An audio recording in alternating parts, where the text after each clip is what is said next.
하나님의 저주를 끊어라. 하나님의 저주를 끊어라. 이런 말씀을 가지고 함께 은혜를 나누고 기도하려고 합니다.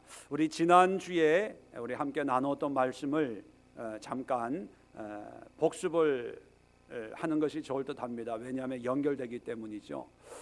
지난주에 설교의 제목 혹시 기대는 안 하지만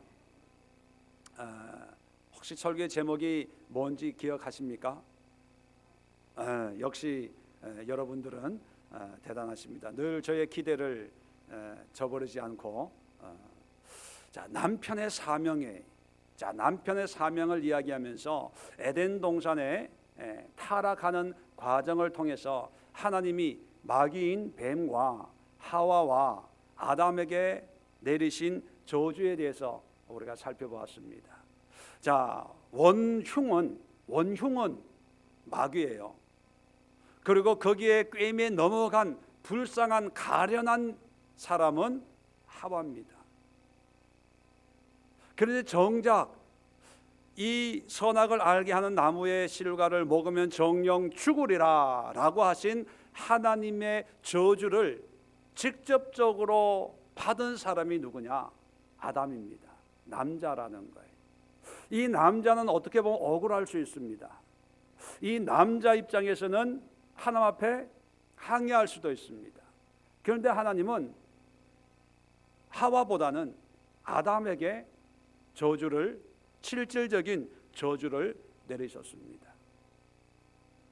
자, 그래서 우리가 남자들이 회복이 돼야 하나님의 저주가 끊어질 수 있다. 그리고 이것은 우리 인간들뿐만 아니라 이 삼남 만상들도 다 학수고대하고 있다는 거예요. 왜요? 남자의 저주로 말미암아 뭐가 또 저주를 받았어요? 땅이 저주를 받았어요. 땅 입장에서는 억울해요. 원망할 수 있습니다. 잘 보세요. 하와와 뱀이 죄를 저질렀는데 남자가 억울할 수 있어요. 그런데 이 남자의 저주로 이 땅이 억울해질 수 있어요. 이게 체인처럼 연결되어 있다는 거예요. 근데 왜 하나님이 억울함을 느끼게끔 저주를 하냐? 언뜻 보면 불공평하고 공의롭지 못한 판단일 것 같아요. 왜냐하면 공의의 판단은 뭐예요? 피해보는 사람이 없는 것이 솔로몬의 지혜라고 얘기하지 않습니까? 그런데 이렇게 하는 이유가 있습니다. 그것은 뭐냐면 나만의 문제가 아니라는 거예요. 내가 회복이 되면 억울해 있는 이 만물들도 기뻐하고 즐거워한다. 그러니까 네가 정신 차리고 네가 억울할 수 있어. 그렇다면 정신 좀 차리고 이 저주를 끊어봐라. 이러한 하나님의 애절한 마음이 담겨 있지 않을까 그렇게 생각이 됩니다. 자, 하와에게 주신 두 가지 저주가 있었죠. 뭡니까?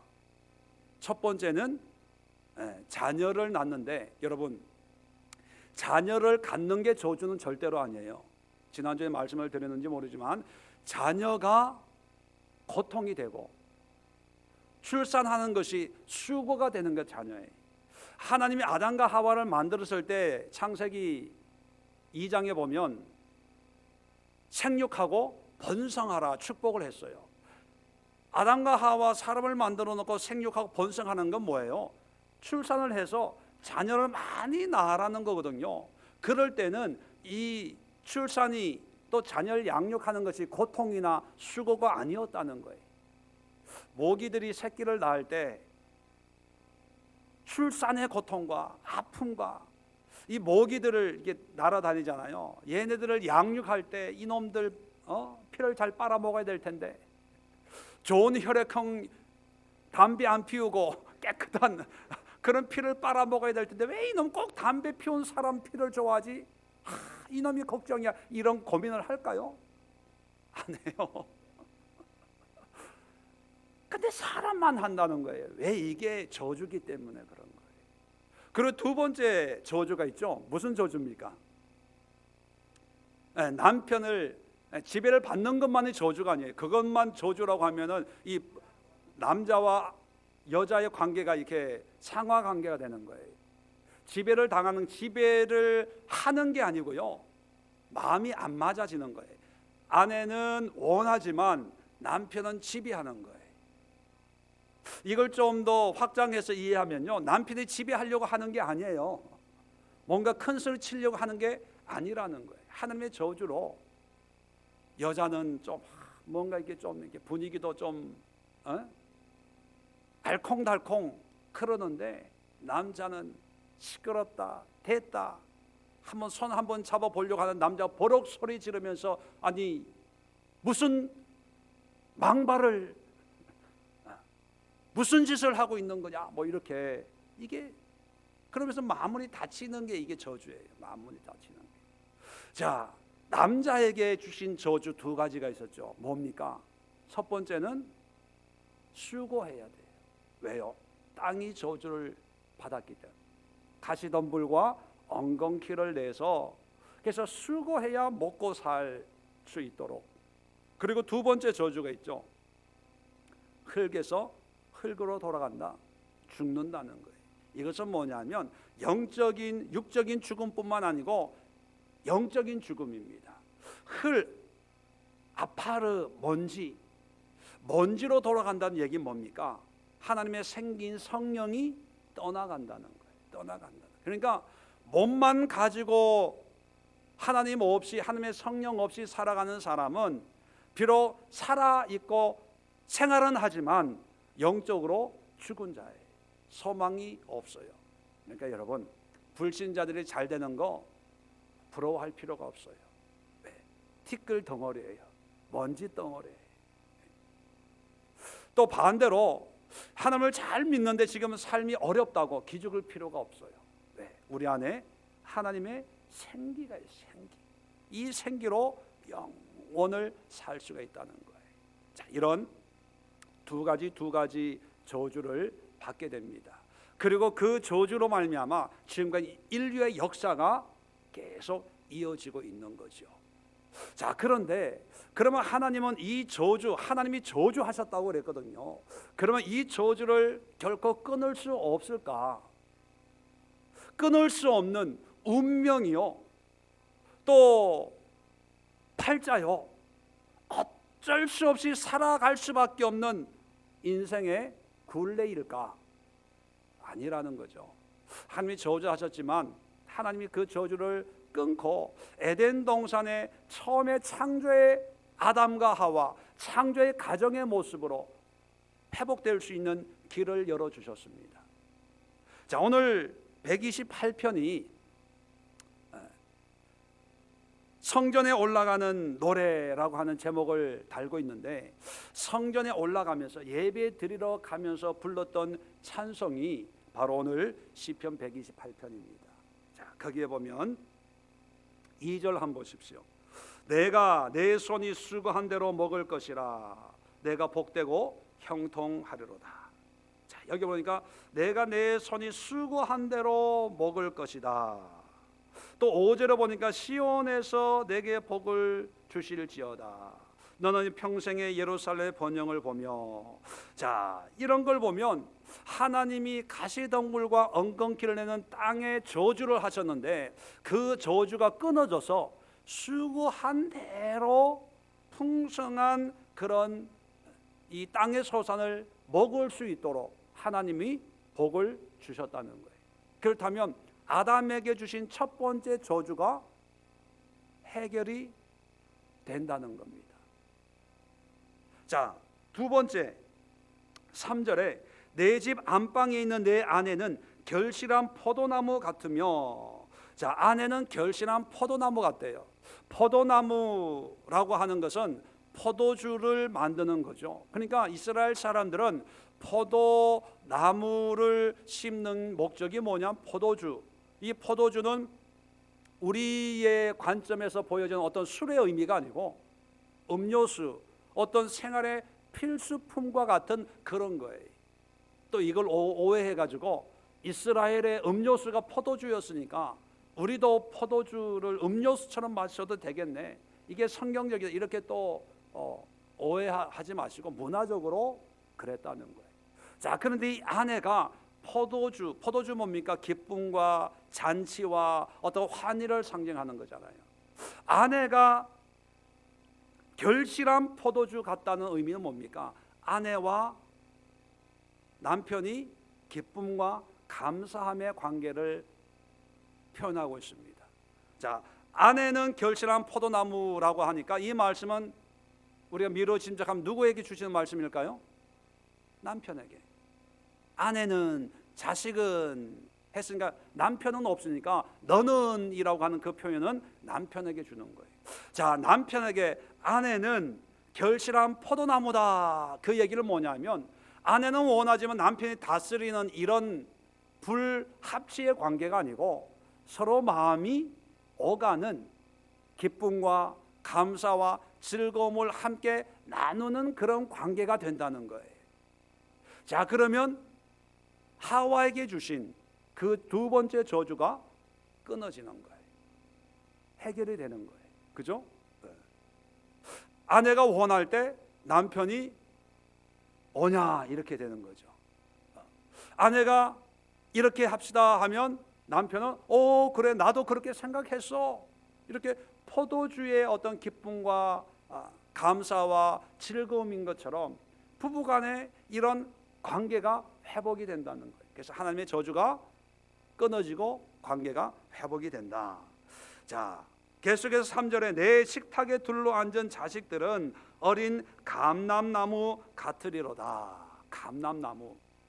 이 감람나무는요 올리브 나무인데 이 유대인들에게 있어서 올리브 나무는요 축복을 상징합니다. 이 감람나무를 통해서 이제 기름을 이제 추출하고 그것이 뭐 음식에도 사용되어지고 그래서 이런 기름이라고 하는 것이 좀 이게 확장해서 생각하면 성경의 기름은 항상 하나님의 축복, 하나님의 은혜, 성령을 상징을 하죠.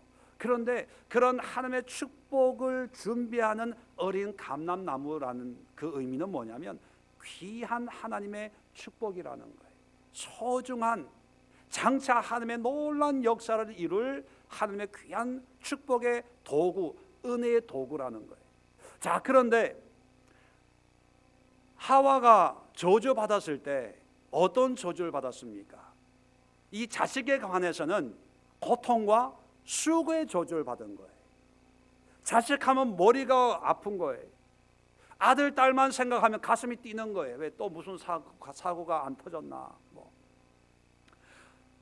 그리고 짐승들은요 뭐 한 몇 년 키우면 지가 알아서 해요.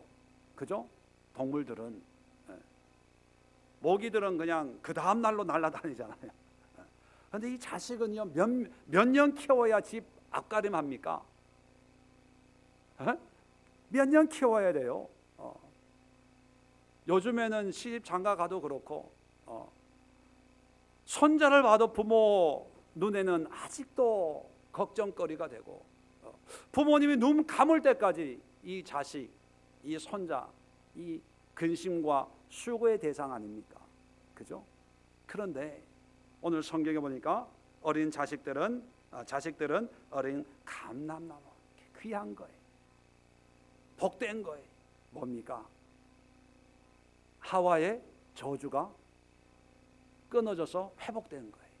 이제 수고고 고통이고 아픔이 아니라 가장 어린 아이 보면서 내 배에 잉태한 이 생명을 보면서도 하나님의 축복의 도구가 되고 어린 감람나무 이제 성령의 기름 부음을 받고 성령의 불을 밝히고 성령으로 행하고 하나님이 역사하실, 그러니까 내 안에 있는 이 생명이 너무나 귀한 거예요. 복된 거예요. 그리고 자라면서 이 아이에 대한 소망과 꿈과 하나님이 어떻게 이 아이를 통해서 역사할지 설레이는 거예요. 그런 자녀들의 살아가는 모습을 보면서 하나님 앞에 감사하게 된다는 거예요. 하와에게 주신 모든 이 두 가지 저주가 다 해결이 되는 거예요. 해결이 되는 거예요. 자, 2절에는 남자에게 주신 저주가 해결이 됐고요. 자, 그러면 하나 남은 게 있어요. 뭐가 남은 하나 저주가 해결이 안 된 게 있죠. 뭡니까? 남자에게 주신 흙이니 흙으로 돌아갈지어다. 이것은 어떻게 표현하고 있냐면요, 6절에 내 자식의 자식을 볼지어다 이스라엘에게 평강이 있을지로다. 뭡니까? 자식의 자식을 본다는 얘기는 뭐냐면 죽지 않고 대대의 하나님의 축복을 맛보며 산다는 거예요. 이제 티끌로 돌아갈 필요 없이 여전히 이 육신은 죽지만 자식의 자식, 원어를 보면요, 세대의 세대를 볼 것이다, 이런 의미로도 번역이 됩니다. 이 자식이라는 게 꼭 내 자녀만을 얘기하는 게 아니라 후손, 후대, 다음 세대, 그러니까 세대 대를 이어서 대를 볼 수 있는 그런 복을 누릴 수 있다. 그러면 아담과 하와에게 하신 그 모든 하나님의 저주가 다 끊어지고 다 처음부터 다시 죄 안 지은 상태로 회복을 시켜주겠다, 그렇게 약속을 하는 거예요. 또 그런 하나님의 말씀으로 예배 드리러 가는 거예요. 자, 여러분들에게도 이런 축복이 임할 수 있기를 주의 이름으로 축원합니다. 여러분의 가정에도 하나님의 이런 완벽한 회복, 완전한 축복의 역사가 일어날 수 있기를 주의 이름으로 다시 한번 축원을 드립니다.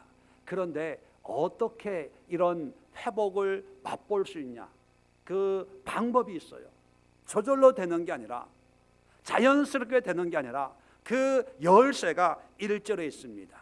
자, 1절 우리 다시 한번 같이 한번 합독합니다. 시작.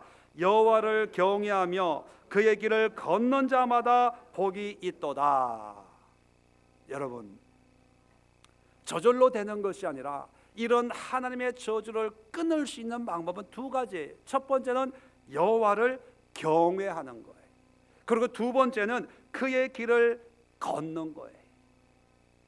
여러분, 예수님이 이 땅에 오신 목적은 오직 십자가만이 구원의 길이라는 것을 말씀해 주려고 한 게 아니라, 원래 구약에는 십자가의 역사가 없었잖아요. 하나님의 말씀을 통해서 하나님의 뜻을 따라 살면 굳이 하나님이신 예수님이 이 땅에 오실 필요가 없었는데, 이 유대인들이 그걸 실패했기 때문에 예수님이 번거롭게 오셔서 이제 모든 인류의 구원을 허락해 주신 거죠. 원래 구약을 보면요, 하나님의 뜻은 유대인 이스라엘만 구원하기 위해서 율법을 준 게 아니에요. 모든 만민을 구원하기 위해서 율법을 주고 말씀을 주었는데, 유대인들은 그 말씀에 순종하지 않았고 그 하나님의 뜻을 따르지 않았고 하나님을 두려워하지 않아서 멸망을 당하고 하나님이 인간의 몸으로 이 땅에 오시게 된 거죠. 자, 그렇다면 우리도 마찬가지입니다.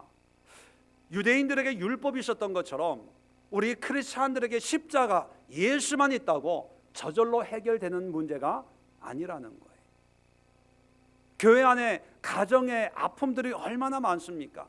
목사님들 중에 가정의 아픔이 얼마나 많습니까? 장로님, 권사님들 가운데 가정의 고통과 아픔 얼마나 많습니까? 예수만 있다고, 십자가를 믿는다고 저절로 되는 게 아니고, 오늘 이 구약의 다윗 시대에 주신 이 말씀이 오늘을 살고 있는 우리에게도 동일하게 적용이 된다는 거예요. 이들에게도 지금 성전에 올라가고 있어요. 율법을 지켜요. 믿음 생활을 한다는 얘기입니다. 말씀대로 그나마 산다고 하고 있다는 거예요. 그런 사람들이 성전에 올라가면서도 고백하고 선포하고 노래로 찬양을 드리는 것이 뭐냐면 여호와를 경외하고 그의 길을 걸어야 된다는 거예요. 그렇다면 오늘날 교회를 나오고 예배 드리러 오고 예수님을 믿고 십자가를 선포하는 그런 삶을 살고 있다 하더라도 우리는 늘 하나님 앞에 설 때마다 이런 고백을 해야 돼요. 나는 하나님을 경외합니다. 그리고 하나님의 길을 걷겠습니다. 그렇다면 하나님을 경외한다는 것은 어떤 의미일까요? 문자 그대로 하나님을 두렵게 여긴다는 거예요. 왜 두렵습니까?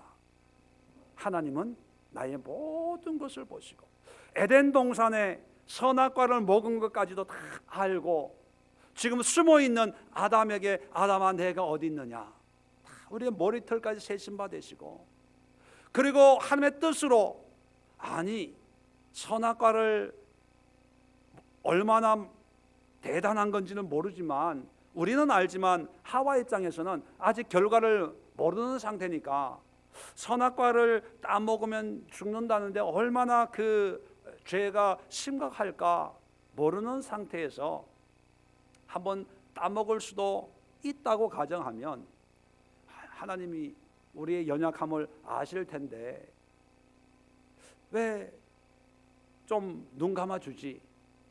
그럴 우리의 인간적인 생각도 있잖아요. 그런데 하나님은 철저하신 분이에요. 우리는 은혜다라고 얘기하면서 두루뭉술해요.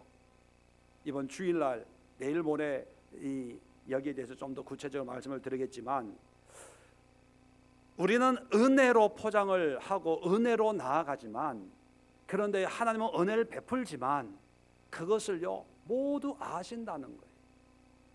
알고 용서해 주는 거예요. 그래서 구약에는요 덮는다는 표현을 써요. 그냥 덮어주는 거예요. 근데 모르고 덮는 게 아니고 모르고 지나치는 게 아니고요, 하나님은 다 아신다는 거예요. 그런데 사람들은 이걸 몰라요. 그냥 은혜, 그리고 요즘에 하나님은 사랑이다 이 말로 그냥 두루뭉술하게 대충 살려고 그래요. 그러다 보니까 뭡니까? 하나님의 뜻에 순종하려고 하질 않아요. 그리고 오히려 하나님의 뜻을 내 뜻으로 바꾸려고 합니다. 더 나아가서 하나님 앞에 협상을 해요. 하나님 내가 이렇게 할 테니까 이렇게 해주세요. 이렇게 안 하면 나 교회 안 나가요. 협박을 해요. 하나님을 경외한다는 것은요, 하나님이 가지고 있는 사랑을 부인하고 심판하는 하나님을 믿으라는 것이 아니고, 하나님을 경외한다는 것은요 하나님을 하나님 되게 여기는 거예요. 그러면 하나님이 하나님 되게 여기는 게 뭐냐? 뭐 여러 가지 얘기가 있지만 하나님의 양면성을 우리가 이해하는 거예요. 하나님은 사랑이에요. 근데 이 사랑은 뭐냐면 하나님의 권위 안에서 사랑하는 거예요. 구약을 보면 무섭죠. 심판하고 불로 지진으로 다 죽여라. 왜? 그게 하나님의 모습이에요. 또 신약에 오면 하나님은 사랑이시라. 하나님을 사랑하는 것처럼 내 이웃을 내 몸처럼 사랑해라. 용서해라. 원수를 사랑해라. 원수를 위해 기도해라. 이런 걸 보면 너무 인자한 그런 하나님으로 보입니다. 여러분, 사랑만 있는 게 하나님이 아니고요, 심판만 있는 게 하나님이 아니에요. 하나님의 진짜 모습은 사랑과 심판이 있는데 뭡니까?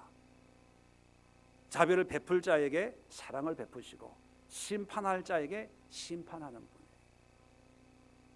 이 얘기는 뭐냐면 처음부터 끝까지 사랑만 주는 사람도 없고 처음부터 끝까지 심판만 하는 그런 사람도 없고, 하나님 다 아시고 거기에 맞춰서 사랑을 베풀 때 사랑을 베푸시고 심판할 때 심판하시는 분이, 이거를 우리가 믿고 이런 하나님을 섬길 때 하나님을 경외하는 겁니다.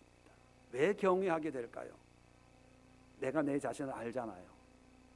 내가 하나님의 사랑을 받을 자격이 있는지, 하나님의 심판의 대상인지 우리가 알잖아요.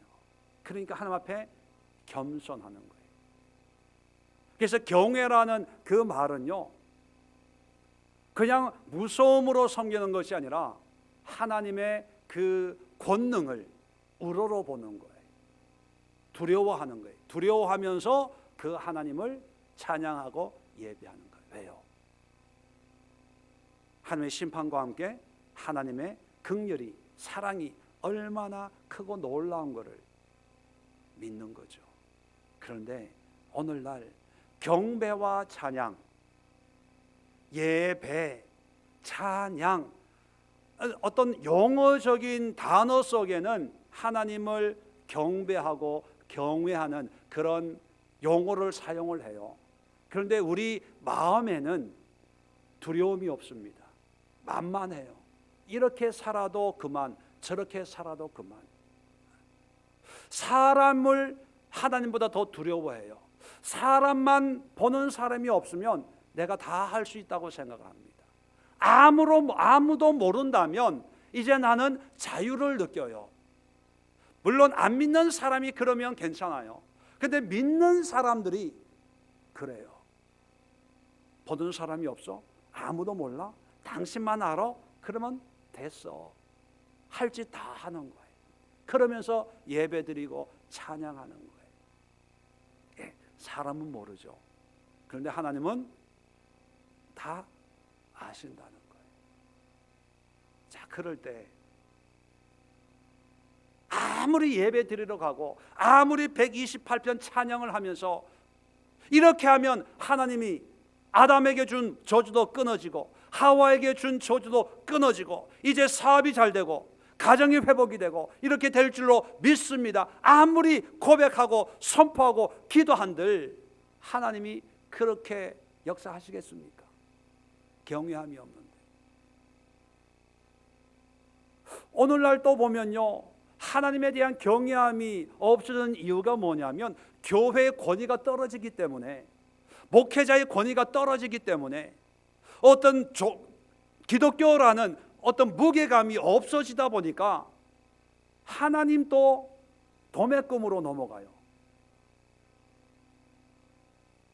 교회가 요즘 이렇대 저렇대, 목사들이 말이야, 장로들이 말이야, 믿는 자들이 말이야, 뭐 이러는 그런 세상적인 세상의 판단 속에서 하나님에 대한 것도 그냥 같이 딸려서 그냥 초라한 하나님이 되는 거예요. 그 봐, 예수 믿는다고 하더니만 그 봐, 그렇잖아. 하나님 믿는다고 그렇게 큰 소리 치더니만 뭐 이렇게. 그러니까 하나님에 대한 권위가 우리 때문에, 인간, 우리의 실수 때문에, 우리의 허물 때문에 같이 그냥 아무것도 아닌 것처럼 조롱을 당하는 그런 시대가 됐습니다. 여러분, 그래도요, 교회는 문제가 있을 수 있습니다. 목회자가 정말 문제 많을 수 있어요. 교회가 싸우고 찢고 뽑고 갈라지고 이럴 수 있습니다. 그래도요, 여러분 미혹되지 마세요. 하나님이 능력이 없는 하나님이어서 그런 일이 일어나는 게 아니고요, 하나님이 별 볼일 없는 그런 신이어서 그런 일이 일어나는 게 절대로 아닙니다.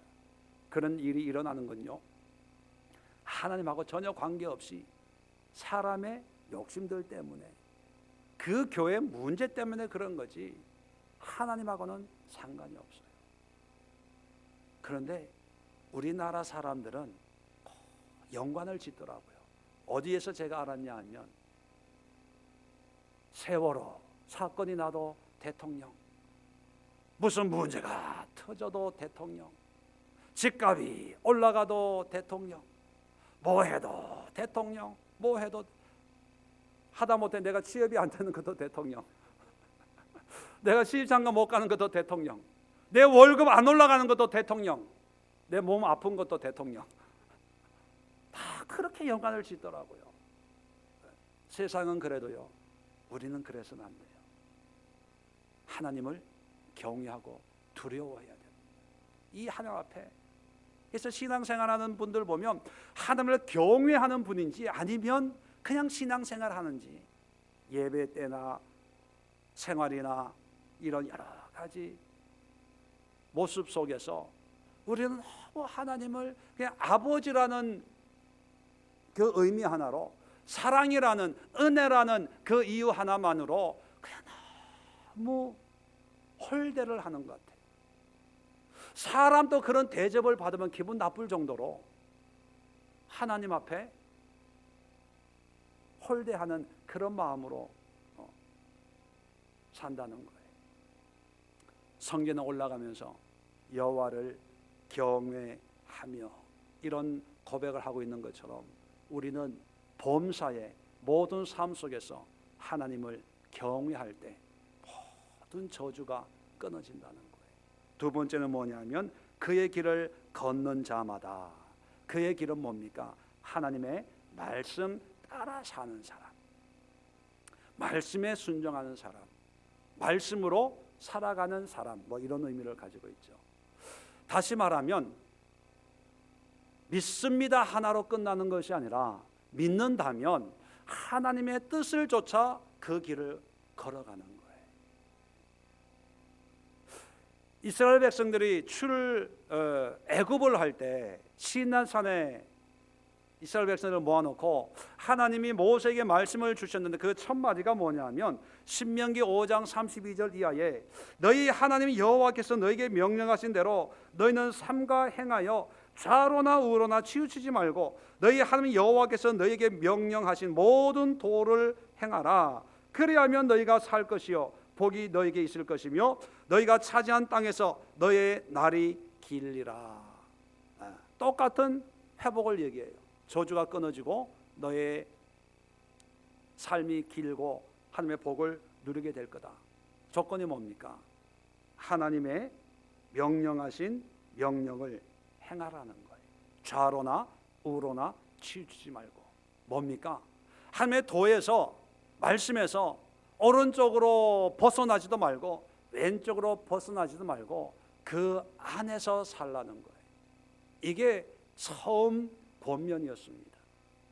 자, 그러다가 40년 뒤에 가나안 땅에 들어가기 전에 여호수아에게 하나님이 뭐라고 말씀하셨냐면 1장 7절 8절에 오직 강하고 극히 담대하여 나의 종 모세가 내게 명령한 그 율법을 다 지켜 행하고 우로나 좌로나 치우치지 말라. 그리하면 어디로 가든지 형통하리니 이 율법책을 내 입에서 떠나지 말게 하며 주야로 그것을 묵상하게 하며 그 안에 기록된 대로 다 지켜 행하라. 그리하면 내 길이 평탄하게 될 것이며 내가 형통하리라.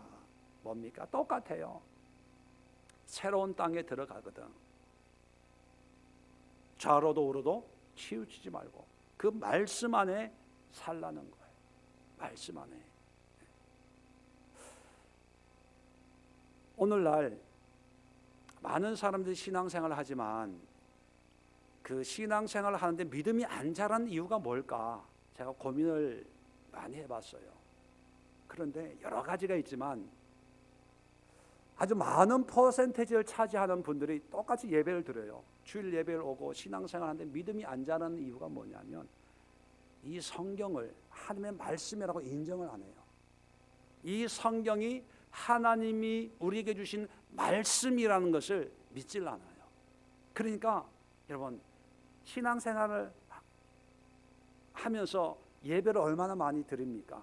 그 예배의 대부분이 설교를 통해서 하나님의 말씀을 듣는 거잖아요.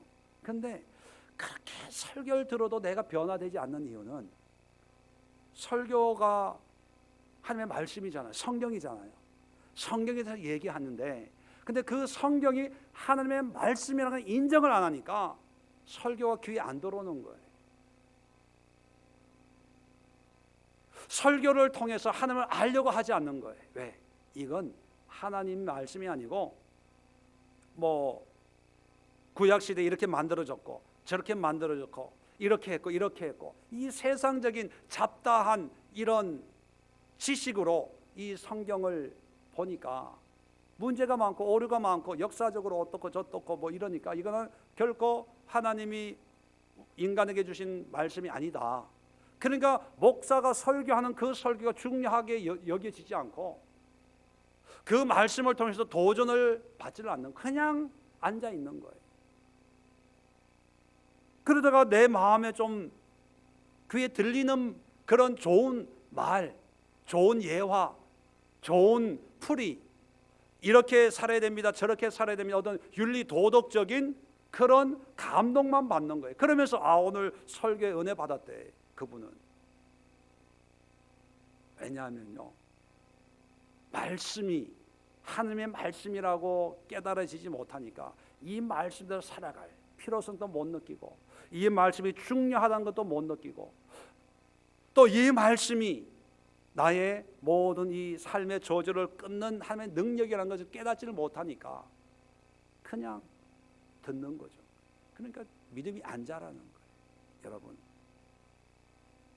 주의 길을, 그의 길을 걷는 자라고 하는 것은 우리에게는요, 이 성경 말씀을 하나님이 우리에게 주신 하나님의 말씀, 로고스라고 여기고, 이 말씀을 따라서 사는 삶을 살 때 저주가 끊어지는 거예요. 문제가 해결되는 거예요. 이 말씀 앞에 좌로도 우로도 치우쳐져서는 안 돼요. 오늘 어떤 분에게 카톡을 받았어요. 그분이 저한테 이런 카톡을 전달을 해줬습니다. 자기가 아는 어떤 목사님이 계시는데 그분이 보내온 내용이라는 거예요. 그래서 그 내용을 읽어보니까 어떤 내용이냐면, 뭐 그대로 뭐 전달은 못 해드리겠지만, 그분이 칼럼처럼 이렇게 쓰는 건가 봐요. 그런데 핵심은 뭐냐면, 우리가 예수 안에서 회복이 돼야 되는데, 그 회복은 예수님께서 이 땅에 오셔서 우리에게 보여준 공생애 뿐만 아니고 목수의 아들로 사셨고, 육남매의 맞이로서 가장의 역할을 하면서 목수로서 사회 정의를 행한 그 삶을 본받아야 된다는 거예요.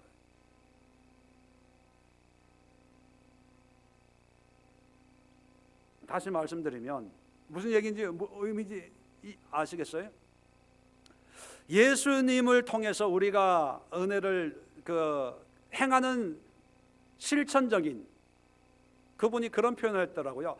아담적 실천적 삶, 아담의 실존적 삶, 굉장히 철학적으로 얘기하더라고요. 아담의 실존적인 삶을 살려면 예수님의 공생애뿐만 아니고 목수의 아들로 태어나서 목수 일을 열심히 하고, 그리고 육남매의 가장으로 열심히 살았던 그런 삶을 통해서 사회 정의를 구현했던 그런 삶을 본받아야 된다는 거예요. 쉽게 표현하면요, 공생애도 중요하지만 공생애 전의 삶도 중요하다는 거예요. 언뜻 보면 맞는 말인 것 같아요. 그런데 제가 그렇게 답장을 썼어요. 집사님, 저는 이런 내용에 동의하지 않습니다. 왜냐하면 예수님의 개인적인 삶이 목수인데, 목수로서의 삶이나 육남매의 맞이로서의 삶은 성경에서 침묵하고 있습니다. 성경에서 말하고 있지 않는 것은 우리가 생각 안 하는 게 좋습니다. 자세한 거는 만나서 또 얘기합시다. 그렇게 얘기했어요. 그분이 뭐냐고 저한테 처음에 교회에서 안 가르쳐 준 것을 가르쳐 준대요. 교회에서 들어보지 못한 얘기를 하더라는 거예요. 교회에서 안 가르쳐 주는 것을 얘기하니까 호기심이 발동이 되겠죠. 여러분, 잘 들으세요. 내가 교회에서 얘기 안 해준 것을 들은 게 아니고요, 교회에서 얘기했는데 얘기할 때 거기 없었던 거예요. 예배 빠진 거예요. 교회에서는 다 얘기했어요. 다 얘기했어요. 예수님의 목수의 어떤 삶이나 어떤 예수님의 형제, 이런 거 전에 그분하고 통화할 때도 성경에 있는 야고보서도 예수님의 동생 야고보가 쓴 거고, 유다서도 예수님의 친동생 유다가 쓴 거라고 그렇게 얘기해 줬거든요. 왜 교회가 안 가르쳤어요? 교회가 얘기할 때 없었던 거예요. 그리고 여러분, 교회에서 설교, 저도 설교지만 한 번 설교한 본문은 또 설교 안 해요. 왜? 했으니까. 특별한 사정이, 새로운 메시지가 그 말씀에 있지 않거든요. 본문 또 얘기 안 해요. 그래서 저도 설교 준비할 때 이 본문 가지고 언제 설교한 적이 있나 한번 찾아보기도 합니다. 왜? 반복하기 싫어서. 그리고 혹시 들은 사람이 있으니까, 은혜가 안 되니까. 왜? 다른 거 설교할 말씀도 많잖아요. 그런데 사람들은 주일에 한 번 와가지고 예배 드려놓고 이런 건 목사님이 안 가르쳐 줬대. 여러분, 다시는 목사님이 안 가르쳐 줬다 얘기하지 마세요. 목사님이 가르쳐 주셨는데 내가 그 자리에 없었습니다. 따라합시다. 목사님이 말씀하셨는데 내가 그 자리에 없었던 것 같아요. 이렇게 얘기하셔야 돼요. 앞으로 어디 가서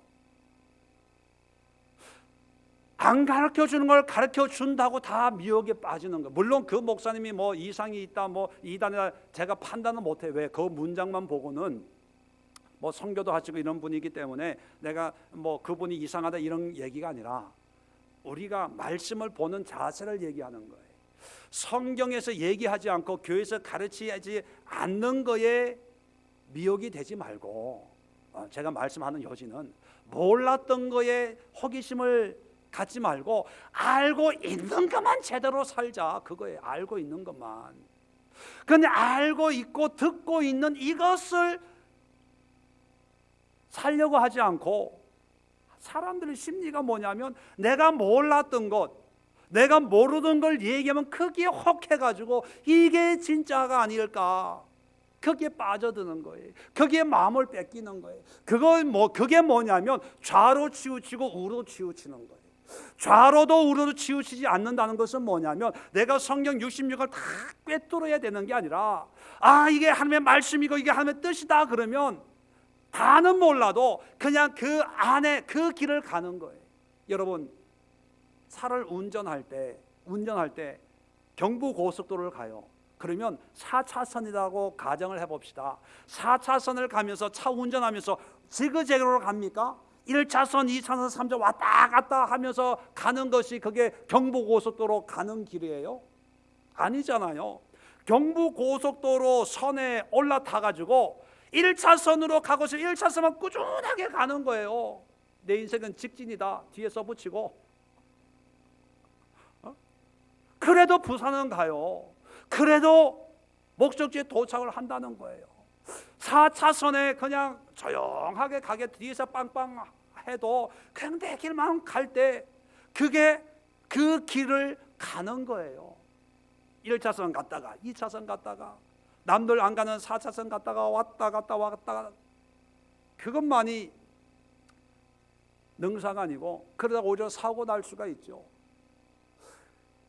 그 얘기를 걷는 자라고 하는 것은 뭐냐면 하나님이 나에게 주신 은혜가 분명히 있다면, 그리고 이것이 하나님의 뜻이라면 비가 오나 눈이 오나 이 길을 꾸준하게 가는 거예요. 누가 뭐라 그래도 그런 사람에게 하나님의 저주가 끊어지고 하나님의 은혜 회복이 일어난다는 겁니다. 여러분, 아까도 말씀드렸지만 이런 말씀이 아내에게 주는 게 아니고 자녀들에게 주는 게 아니고 누구에게 하는 말씀이라고요? 2절에 내가 손이 수고한 대로 먹을 것이라. 내가는 누구를 지칭할까? 이 문장 안에서만 남편이, 그러니까 내 집 안방인 내 아내는 이렇게 나오는 거죠. 그리고 식탁에 둘러앉은 내 자식은 이렇게 나오는 거죠. 뭐냐면 이 말씀을 찬양을 할 때, 성전에 올라갈 때 남편들이 이 말씀으로 예배 드리러 갔다는 거예요. 이 말씀을 붙들고 우리 가정에, 우리 직장에, 우리 일터에 있는 모든 아담과 하와의 불순종으로 말미암아 이마 모든 저주를 끊고 회복시키겠다는 그런 일념으로 하나님 앞에 예배하러 갔다는 거예요. 물론 이것이 오늘날 모든 믿는 자에게 임하는 그런 신앙의 고백이 되지만 1차적으로는 남편들이었다는 것입니다. 그러면 오늘 이 시간 아내들은 남편들을 위해서 기도하시고, 남편들은 자기 자신을 위해서 기도하시고, 자녀들은 아버지를 위해서 기도하시고, 기도할 때 하나님, 우리 아버지, 남편들을 통해서 우리 가정에 또 우리 개개인에게 임했던 모든 하나님의 저주가, 하나님의 이름으로 온 모든 저주가 끊어지게 하옵소서. 그 끊어지는, 원리는 우리 아버지들이, 남편들이 하나님을 경외하게 하소서. 하나님의 말씀으로 사는 그런 삶이 되게 하소서.